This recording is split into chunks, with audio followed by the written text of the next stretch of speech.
estamos un día más de nuevo en el canal y hoy vamos a visitar el monasterio de Tentulia. Bueno, Tentulia, espero que se diga así.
Cualquiera que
modo se deshizo de mi oponente propinándole un mandoble que lo dejó sin vida allí mismo.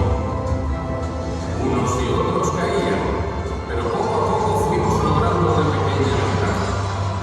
La iniciativa era nuestra, pero los moros no acababan de ceder. Extenuados como estábamos, vimos cómo el sol comenzaba a declinar en el horizonte.